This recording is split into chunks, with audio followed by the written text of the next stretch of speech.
नमस्कार मित्रांनो, ठरलं तर मग या सिरियलमध्ये काय घडले आपण ते बघणार आहोत. तन्वी खालीच असते आणि मध्ये मध्ये लुडबुड करत असते. त्यावेळेस कल्पना तिला बोलते की लुडबुड का करतेस, मध्ये कुरकुर करू नको. आणि हेच नेमकं पुन्हा अश्विन ऐकतो. माझ्या बायकोला असं तुम्ही का बोलतात नेहमी, मी नसताना देखील, असं तो विचारतो. त्यावेळेस प्रताप त्याची समजूत काढण्याचा प्रयत्न करतो, पण तो ऐकण्याच्या मूडमध्ये नसतो.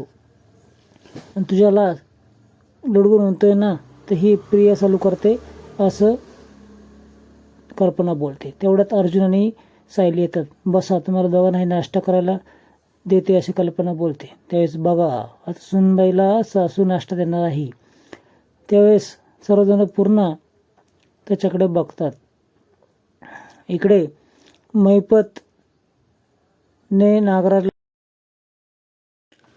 महिपत साक्षीला कॉल लावतो, पण साक्षी कॉल उचलून काही बोलत नव्हती. नुसती हू हू अशी करायची.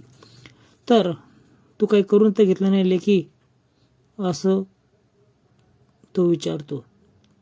तर तेव्हा ती फोन वर नुसती पुन्हा हू हू करत असते, पण काही बोलत नसते. तिच्या डोक्यात वेगळंच असतं, फक्त सचिन सचिन सचिन. इकडं खूप समजूत काढण्याचा प्रयत्न करतो महिपत, पण ती काय ऐकण्याच्या मूडमध्ये नसते. स्वतःचा अक्षरशः हात कापण्याच्या मूडवर असते. तनुच्या डोक्यात वेगळी शाळा असते की काहीतरी शिजवत आहेत. माझ्यापर्यंत हे सगळं प्रकरण येणार नाही ना, याची तिला भीती असते. तेवढ्यात अस्मिता येते. अस्मिताचा मूड खूप डाऊन असतो.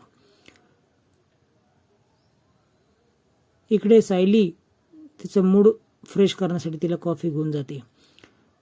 तिला बोलते की आपण तुझ्या होणाऱ्या बाळाचं नाव मुलगा झाला तर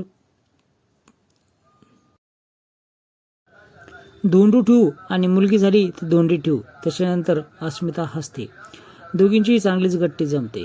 आणि हे सर्व दृश्य कल्पना खिडकीच्या बाहेरून बघते. सायली आणि अस्मिता यांची चांगलीच गट्टी बनते. हे सर्व कल्पना बघते. त्यावेळेस कल्पना तिला थँक्यू बोलते. थँक्यू बोलल्यानंतर तीही माझी बहीण आहे ना, असं सायली बोलते. हे ऐकून कल्पनाला तर खूप अभिमान वाटतो. अभिमान वाटल्यानंतर तिला खूप आनंद देखील होतो. खरी चांगली सून आहेस तू, असं ती विचार करते. खूप मस्त भाग या ठिकाणी तुम्हाला बघायला मिळेल. अगदी तिच्या गालावरून कल्पना हात फिरवते, अगदी प्रेमाने. अशीच सुखी राहा असं हे देखील बोलते. इकडे रविराज प्रतिमाजवळ येतो. प्रतिमाला विचारतो, तुझी नेहमी ॲक्सिडेंट बोलत असते, हा आपलाच ॲक्सिडेंट आहे का? त्या व्यक्तीला तू ओळखतेस का? त्या व्यक्तीला तू पाहिलं तर जी घाबरतेस, हे स्वाभाविक नाही आहे. नक्कीच काहीतरी घडलं असणार आहे. थोडासा डोक्याला त्रास देऊन सगळं आठवायचा प्रयत्न करणं. खूप मला त्रास होतो असं ती बोलते. त्यानंतर रविराज त्या आठवणी जागृत करण्याचा प्रयत्न करतो. हा नक्की पनवेलपासलाच आपला ॲक्सिडेंट असणार आहे, असं तो देखील बोलतो. इकडे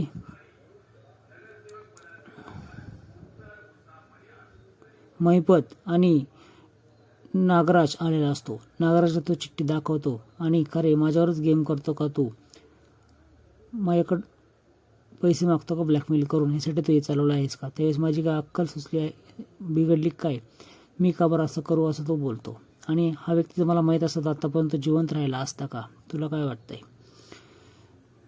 हे नक्कीच कोणीतरी उकरून काढतंय आणि समोरच्याला आपणच त्याच्या पाठीमागं आहोत हे 100% माहीत आहे. इकडे प्रियाचा जळमाळ होत असतो. काही करून यांचा शोध लावलाच पाहिजे. हे काय करताय, त्यांचं पुढचं पाऊल काय असणार आहे याचा शोध लावलाच पाहिजे, असं ती विचार करत असते. तसं ती सायली आणि अर्जुनच्या रूमच्या बाहेर असते. अगदी कान देऊन ऐकत असते आतमध्ये काय चाललं, पण तिला काय ऐकू येईना. त्यानंतर व्हॉईसमध्ये चेंज करून सायली महिपतला कॉल करते आणि तिला बाप बोलते. असं म्हटल्यानंतर तो खूप चिडतो. चिडल्यानंतर 22 वर्षापूर्वी जे घडलं आहे ना ते मला माहीत आहे, असं तो पुन्हा बोलतो. त्याला तो प्रसंग आठवतो की तिने प्रतिमाच्या चेहऱ्यावर कसा मार्क दिला, कसा जाळण्याचा प्रयत्न केला. तन्वी बाहेर ऐकत आहे असा डाऊट अर्जुनला येतो. त्यानंतर अर्जुन कोणतरी आपलं ऐकत आहे असं सायलीला बोलतो आणि दार उघडण्याच्या दिशेने जातो. तेवढ्याच्या वेळामध्ये तिथून ती प्रिया तिथून पळून जाते. आणि इथून पुढचं डिस्कशन हे आपण इथे नको करूयात, आपण सिनियरच्या घरी करूयात असं बोलतो. कारण आपल्या घरच्यांना खूप त्रास होऊ शकतो, कारण आपण खूप मोठी रिस्क घेत आहे असं तो बोलतो.